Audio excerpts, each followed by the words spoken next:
I'm glad to be here, and this is real, so I pitch myself later. So I'll just talk a little bit about my background and what Asylum does very briefly. And then because it's ArchiFest, I'm told to speak a little bit more about spaces, the space that we design, so it'll be more towards that. So briefly, generally, I'm not very academic, okay, from young. My maths is horrible. So in Singapore, if you're not academic, they ship you off to another island. So I struggled, wondering what I want to do in my youth. I have no idea. I only know I like British indie music. That's all I knew, and everything else was whatever.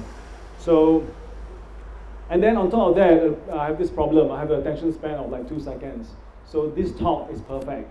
And I've been asked to do like 40 minutes talk where I get bored of myself halfway through, and then I just start rolling off.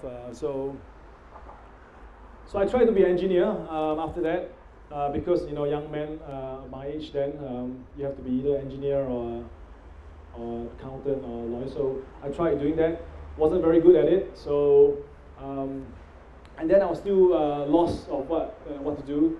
And I went to the army then. Like every Singaporean man, we have to go to the army. So I went to the army. And when I came out, I had kind of sort of an idea of what I wanted to do. One was marine biologist, because I thought when I was young, I was just looking at National Geography, looking at sharks every day, like, oh, I can do this for a living. And then my mom said, like, don't be stupid. Okay, so that went off very quickly.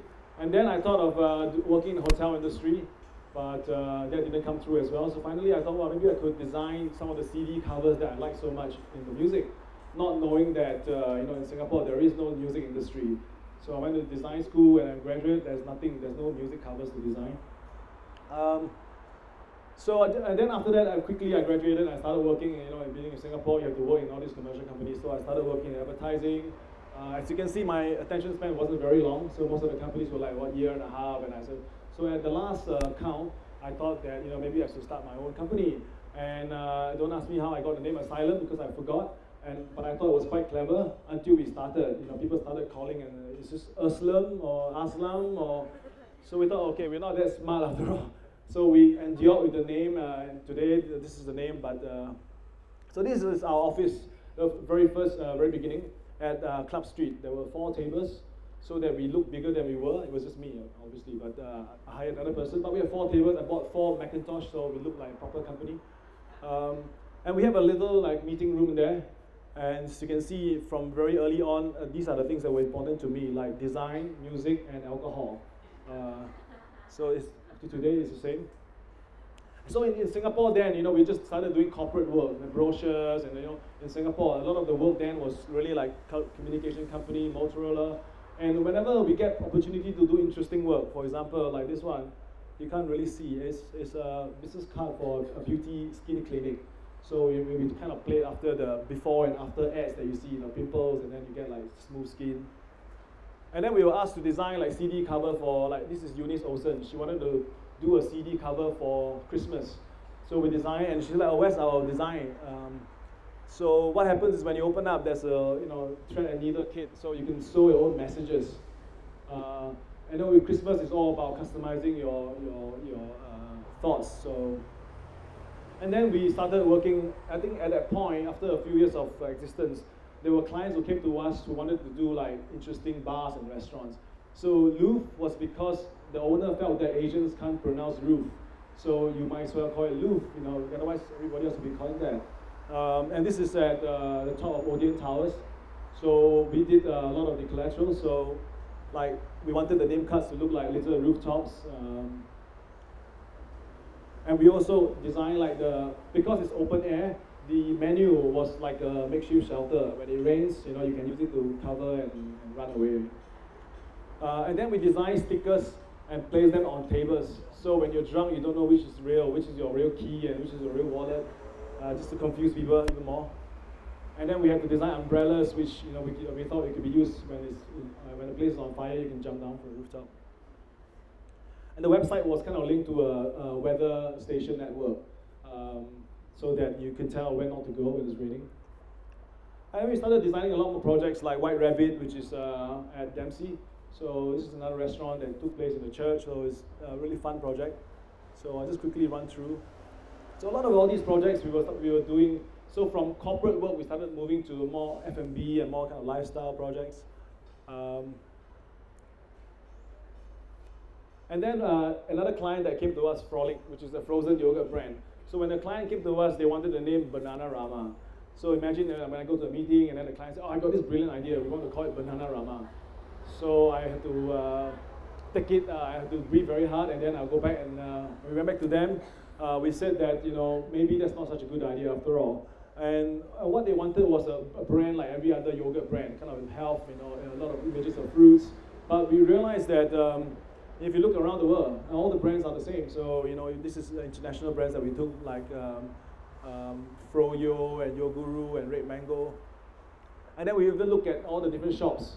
So we went back to them and said, if your target audience is 16 to 25, health isn't a big concern to them. What they want is a brand that could stick. What they want is a brand that is different. So we came out with the name Frolic, and then we designed the identity for them. But more importantly, we designed 40 different badges, as you can see. And they are all related to yogurt in a way. But of course, tongue-in-cheek, very naughty. I'm surprised we didn't get sued for this, but what we did was then we used this as a brand identity, and then it became part of the interior design, branding. So the business card is like a little spoon, and instead of a loyalty stamp booklet, you get a dating card. And then from there, from one store they did very well, and then we started designing more and more shops for them. I think part of the plan was they hired a lot of very young and very exciting looking girls, so that was part of the success, I'm sure. And then we designed, this was their 9 or 10 outlet, and they just kept growing, so we designed about 10 or 11 of them. And then they started franchising the brand to Myanmar. So don't ask me why Myanmar, but they came, and so we designed a couple of shops for them in Myanmar, and then now India. Then funny thing was, at that point in 2005, I just felt that in Singapore, a lot of the shops you see are in shopping mall, and they were quite bland and big brands. So we wanted to have a space that would inspire people. So in Ann Siang, we started our own retail store in 2005. So we would sell kind of fashion and products and music and art exhibitions. So this was an art installation where you can walk around and you can play music as you're shopping around the space. This was a nightmare. Somebody wanted to do ice carving. So, and I thought, wow, it's quite cool, but stupid enough, we said yes. And so on the day came, and they had 2 huge blocks of ice and a chainsaw. So we got very worried, and they started hacking away. So everything in the shop was wet, everything, my ceiling, my books, so we had to cover them. But the worst thing was our office was in the basement. So it was leaking down to the basement, and so we had to stop it. So we took pictures for 2-3 seconds, and we chucked the whole thing away. So this was a furniture exhibition that we did. If you see the furniture on the bottom right is like a diet chair. There's a weighing scale in there, so as you're eating, you will stop after a while. And we do talks like this as well in that space. The best thing about having your own shop is you could design whatever you want. So we designed bags that went with it. Obviously, the bags cost me $3, but being designers, we're like, oh, I don't care, just do it. But then the bags was $3, and somebody would buy 2 CDs and get a bag, and then they say, oh, can I have one more bag? And so we'd be losing money instead. We designed T-shirts that the front and back was sold separately, so you can sell it for twice the price. And then the designers are always accused for not being intellectual enough, so we designed a whole range of notebooks that are really smart, like psychology and quantum physics, and obviously they're all blank in there. So each time you go to a meeting, you use one of these books, you look really smart immediately. And then we started designing our own CD covers because there was no music industry, so we started a label to promote experimental music. So just quickly today, what is Asylum? We are a company in Singapore. We have projects all over the world. We started working with H&M in Stockholm last year. And now we're doing a few projects in Shanghai and Beijing. So the setup of the company is now we're doing about 40% interior and space projects. Branding and print is about 40%. Art, I think art remains very important to us. Commercial projects feed our stomach, but art feeds our soul, I always say. So it's really important for us. Digital, the only reason why we don't do a lot of digital is because my idea, our social media is a pub around the corner. So I'm not very good at it. I'm not on Facebook, so I felt if I'm not there, I don't pretend to be one. So we're not very good at digital, to be honest. So the team, makeup of a team has got architects, interior designers, digital, graphic. So we are a pretty small team still, but we try to work on projects as a team. This is us.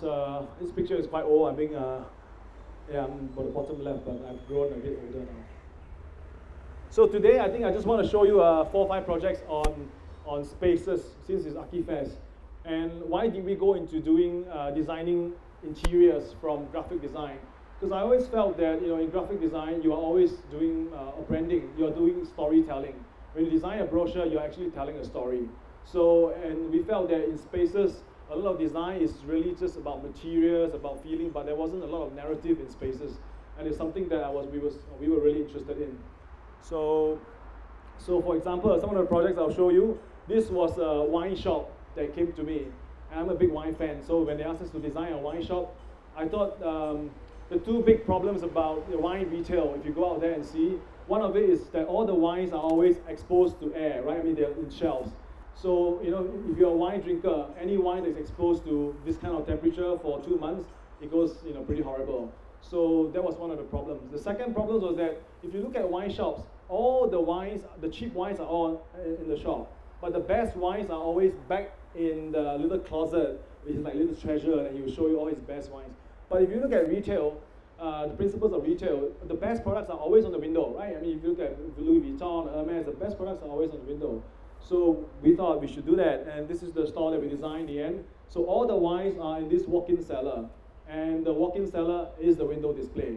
When you walk past, you can't miss but look at this. And because the shop was quite small, it's about 1,000 square feet, the rest of the space was used for wine tasting and kind of social activities in there. Of course, we have all these wine quotations, all this, to just make it more memorable in the space for you. So,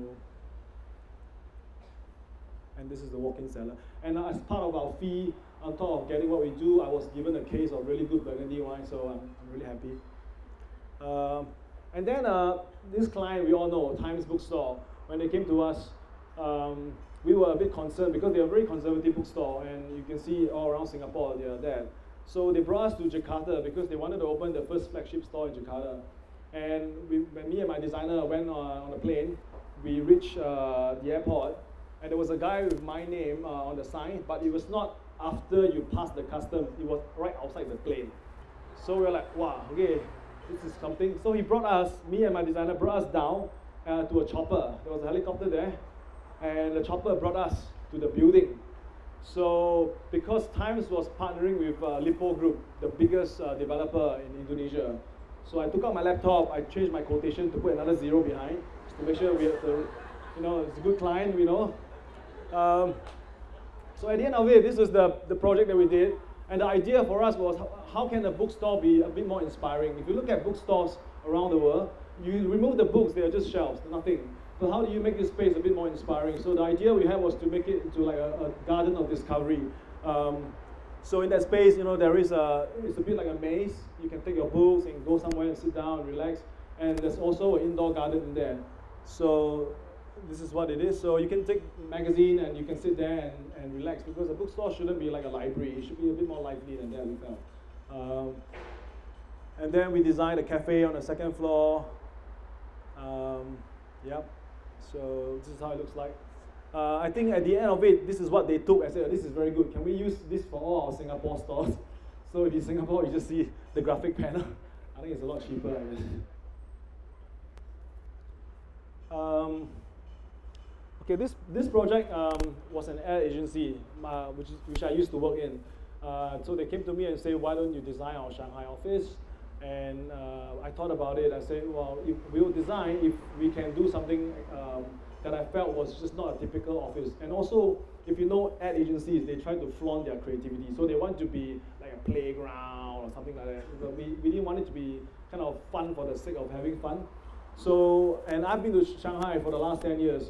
And the thing I saw was in China that they are all overdeveloping all the time. You know, you always see these buildings that are torn down, and you see remnants of people's existence in these houses, which I thought was a good way for me to use this space as a social commentary to talk about what Shanghai is. So, and this is the materials that we found. You know, it should be kind of construction materials, pretty raw. So this is the reception area. Two of the pipes were rail. The rest we added on. And then like the reception table is really quite raw. So the contractor working on this project had a tough time because each time they thought they were halfway, we said, okay, this is finished. So, and then they were like, okay, so which is finished and which is not? And you know, so half the time we were just trying to see the column there, they were painting halfway, and okay, stop, this is good. So so we have to be there all the time to tell, okay, this is stop, here, go, stop, you know, this. And the idea for us was to really move all their meeting rooms to a two-story block at the end of it. So pretty much like what I saw in those torn down buildings. So there is actually a kitchen in there, a living room in there, a bedroom, and also a bathroom. So you can have a meeting in the bathroom, you know. And it's funny because you know, in an ad agency, you have two people brainstorming for ideas, or you get a group of 6. So you can use all these different rooms for different purposes, I guess. And the bedroom was very popular, I think. So this is how the space, and this is the conference room. So only one door can open, the rest are just fake. Pantry. Another project I will talk about is Johnny Walker. I mean, this is Diageo, and a pretty serious client. They came to us and said, you know, how do we design a space in Shanghai to become a brand advocate, so that, you know, instead of putting money in advertising, how do you do it in terms of experiential branding? So they found this space. It is like a old building that's being retrofitted, so it looks kind of old new. And when I went in there, this is how the space looked like. So it's a classic kind of a Shanghai house where there's a living room and 2 bedrooms. So it's very hard to carve out a journey in this space. And thought of that, they said we can't touch the fireplace, and so we're like, okay, great. You know? So we went to Scotland, find out what the product is about. It's great because we get to taste whiskey, which is another one of my loves. So, and we also found out that Johnny Walker has been in China since 1910. So they have a huge heritage, a long history in being in China. And blending is the main experience of any Johnny Walker because they are blended whiskey, and that's the difference between them and single malt. So we felt this was a key imagery that we found. So we broke down the experiences into 4 key sections. So anticipation was 1, introduction, education, and appreciation. So as you move in there, this is what we designed for them in the end. So introduction is always about kind of how do you introduce a whiskey to a new consumer. So as you walk into this place, it's the lounge area, and actually all the ingredients for whiskey making is there. So water, malt, peat, but they're very subtly embedded because we didn't want it to be like a science museum kind of thing. And then there was a distillery model. This is how whiskey is being distilled. Again, we made it into like a kind of an art sculpture instead of a diagram on the wall. So you take the lift to the 2nd floor, and that's about education. When you walk out from the door, this is the Constellation Wall, and these are all the different distilleries in Scotland where they blend their whiskey. And central to the whole 2nd floor experience is a lounge area and the blending room. So you could actually blend all the whiskeys, and there's a master blender that will take you through with this interactive table. So you put the thing on the table, and then you go through this very short and quick lesson on tasting whiskey. Cigar bar. And then on the 3rd floor, you have this ceiling that's made out of whiskey glasses.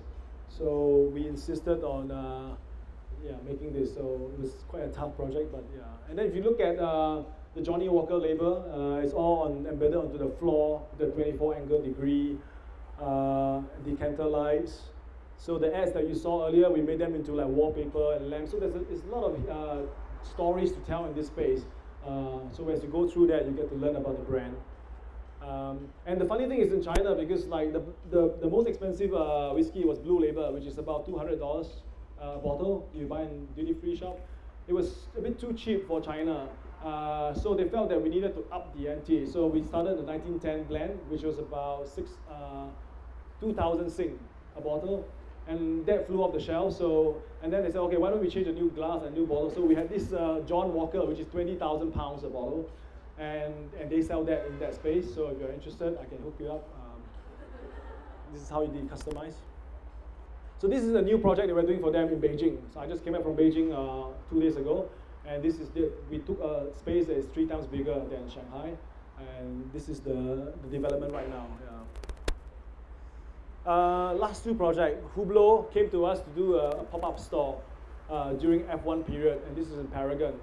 And for me, the whole idea of a pop-up store is that it's there, but it's not going to be there in 10 days' time. So we wanted to have this space that looked massive, but at the same time, light and interior at the same time. So this was the concept we presented to them. It's a house of Hublot that is made up of 34,000 stones hanging. So this is at Paragon. And you know, in Paragon, you can only install when from 12 at night to 6 in the morning. So I was there for 3 nights. I didn't sleep, trying to make this thing work. So this is the end product. If you didn't see it, Paragon. So it's a house, and the rocks were obviously made of paper. So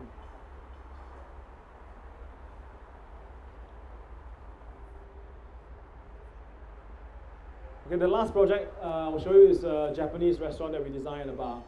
So, and it's a kaiseki formal dining restaurant. So the idea we had was how do you translate that into a modern Japanese vibe. So we did the branding, we did the space. This is the kaiseki dining. So it's about $300 a head. So it's fine dining, but in a very kind of Japanese way. And then there's a whiskey bar in there, and yeah. So we had origami flowers, and there's a bookshelf made of wood carvings. So I just want to end off with this last slide that, you know, with new technology these days, everybody can see everything on the internet. You can shop on the internet, you can do everything. So what is the incentive for you to go out into a retail space, into a restaurant you have to eat, because you can't eat online, unfortunately. But you can do a lot of things online. And I felt that, you know, it actually gives us a good opportunity to up our ante in terms of design. We want to create experiences that are memorable and unforgettable. So that's it. Thank you.